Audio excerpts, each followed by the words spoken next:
Olá, prós! Seja bem-vindo ao canal GoPowers. No vídeo de hoje nós vamos falar sobre algumas dicas para quem está começando com o Power BI e quer se tornar um analista de dados.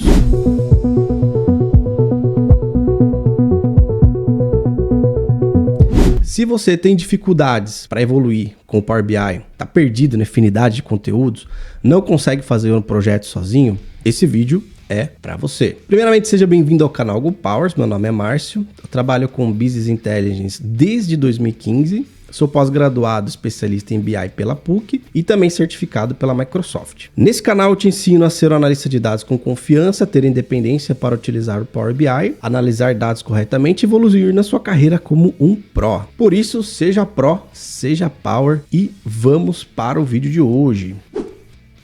Esse aqui é um guia que eu falo para o analista de dados iniciante, que eu escrevi aqui com muito carinho e é algo que eu noto muito ao longo das minhas aulas. Eu já formei mais de 1000 alunos online, presencial, 400 alunos aproximadamente, tá? Eu já ministrei e vivenciei isso, então eu vivo disso, tá, gente? Eu vivo isso, então separei algumas dicas aqui que eu percebo que o pessoal mais precisa de um help, tá? De uma mãozinha aqui. Então vamos lá. Primeira dica. Faça um curso básico. Por quê? Primeiramente, se eu falei faça um curso básico, a primeira coisa que você pensou com certeza foi no quê? No YouTube. Porém, eu deixo alguns cuidados aqui, né, para você tomar se você estiver fazendo pelo YouTube. No YouTube dá pra gente aprender qualquer coisa. Porém, os conteúdos de Power BI geralmente não estão organizados corretamente, tá? Então, não tem uma sequência ali de ponta a ponta. Claro que existe algumas lives aí, alguns mini cursos.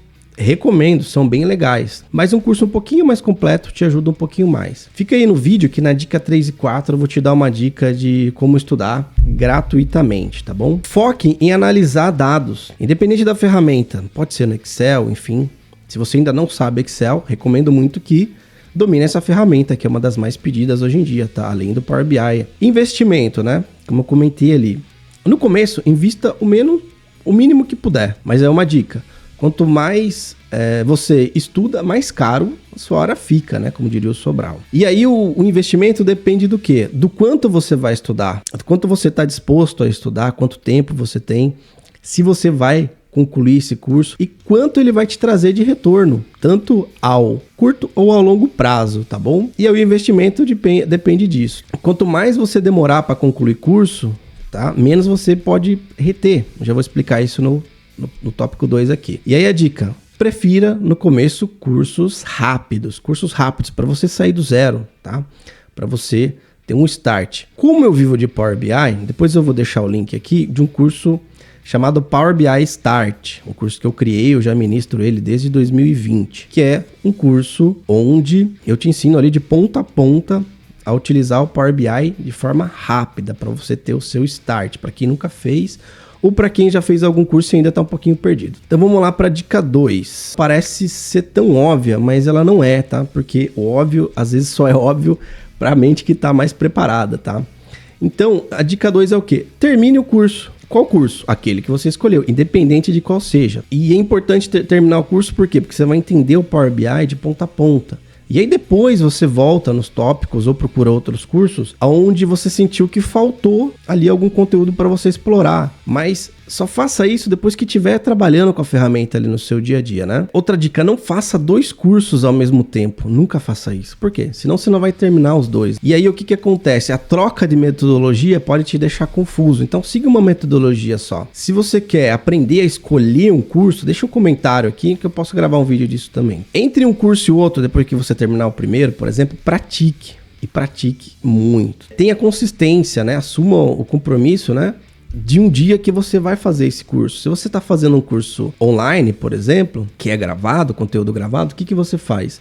Coloca na sua agenda ali o dia que você vai conseguir estar presente nesse curso, tá? Você não precisa estar presente fisicamente, mas mentalmente. Então, separe esse dia da sua agenda, combine com as pessoas da sua casa, né? Para você ter foco ali e estude, foque ali no curso. Faça revisões, né, desse curso que você estiver fazendo, independente de qual seja, anotações, enfim, e prática. A gente aprende com os dois lados do cérebro, esquerdo e direito. Por que Para quem anda de bicicleta, né, nunca esquece, porque aprendeu com os dois lados ali, tá? Então essa é uma dica também. E não demore para terminar. Então um curso de 10 horas aí, uma estimativa, que você leve umas 15, 17, é sempre ali ou o dobro ou metade do tempo ali a mais. Por quê? Porque você vai revisar, você vai pausar, mas não demore para terminar, senão quando você chegar no final do curso, provavelmente você vai ter esquecido uma boa parte. E aí eu trago para vocês aqui um gráfico muito legal, que é a curva do esquecimento, né?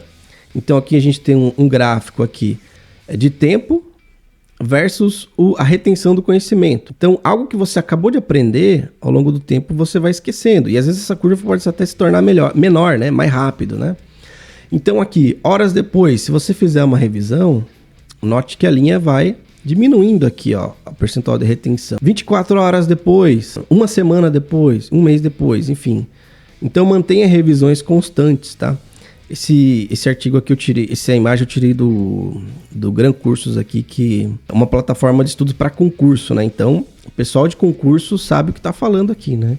E essa curva do esquecimento foi desenvolvida aqui pelo Ebbinghaus, aqui, eu não sei como pronuncia o nome, mas eu achei muito interessante para trazer aqui para esse próximo tópico aqui, ó. Próximo tópico.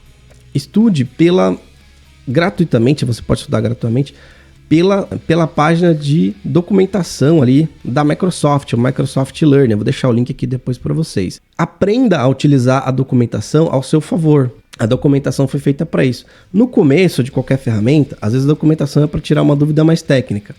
Mas, por exemplo, hoje a ferramenta do Power BI, ela já está muito estável, né? Ela já está muito consolidada no mercado.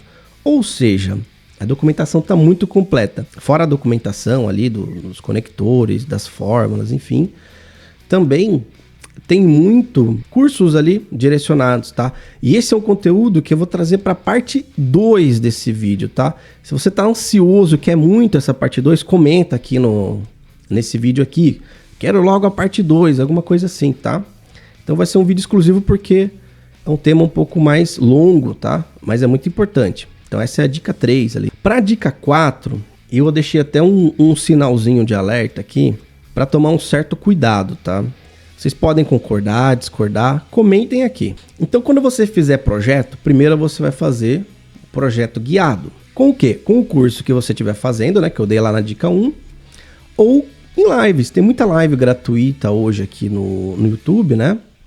Geralmente elas não ficam disponíveis, então ficam por um tempo, enfim. Utilize para aprender, para fazer esse projeto, tá? Porém, tem um cuidado. Esse projeto, ele pode se, de live, no caso de curso ou de live, ele pode se tornar seu portfólio. Porém, cuidado, porque pensa assim, se você está fazendo, muitas outras pessoas estão fazendo também. E qual que é o risco, por exemplo, de você enviar esse portfólio em uma vaga? Dá a percepção que você copiou. Então, se você fez ali da live, faz igualzinho tá na live. Depois, o que você faz? Refaz. Simples assim, refaz do seu jeito, com outras análises, outras visões, com outro visual, que isso é muito importante. Eu já vi muita gente postar no LinkedIn projetos que aparentemente eram copia e cola. Se era copia e cola ou não, não dá para saber. Tá? Nunca dá para saber. Porém, pense numa entrevista, né? Eu já vivenciei essa situação, eu já ouvi falar também que o quê? Chegou ali para uma vaga, várias pessoas enviaram um portfólio e 3 ou 4 estavam com o mesmo portfólio. E o que acontece com o entrevistador? O entrevistador fala, como assim? O que significa isso? Quando vai para a entrevista técnica, ali a pessoa que te entrevistar vai fazer essa pergunta. Esse portfólio aqui, como que você fez? Foi da live? Tá. Mas o que você acrescentou nisso? Se você não acrescentou nada, você apenas copiou, tá? Então, beleza. Você fez ali os projetos guiados, né? Depois você vai fazer projetos sozinhos. Tente buscar projeto que não tem lugar nenhum, tá? Você pode criar a sua base de dados também. Então, tem um vídeo no canal aqui que eu ensino a você criar a sua base de dados ali com Excel. Logo, logo eu vou ensinar a criar com Python também, tá? Bem simples mesmo. E aí, escolha um tema, desenvolva a sua análise, desenvolva o seu layout, o seu visual ali, por mais simples que seja, não se preocupe com isso. O importante é a análise, o importante é o resultado. E aí, a dica que eu dou para isso, é esse portfólio no caso. Se você ainda é um júnior, você tá começando, não se preocupe em fazer o negócio mais bonito do mundo, tá? Faça, é claro, com o mínimo ali de organização, de capricho, é óbvio, né? Mas não tente fazer aquele visual mega sênior, né? Por quê? Senão você pode confundir ali até o entrevistador se você utilizar esse projeto como um portfólio, tá? Bom, é isso. Espero que tenham gostado das dicas aqui. Comentem no vídeo, tá? Então, o canal aqui tá crescendo, graças a Deus, tá voltando a crescer aqui também. Eu tô voltando a postar muito conteúdo bacana. E aí o comentário de vocês é muito importante, tá? Então, comentem o vídeo, compartilhem, curtam aqui, se inscrevam no canal. E é isso. Obrigado, seja Pro, seja Power. Te vejo no próximo vídeo.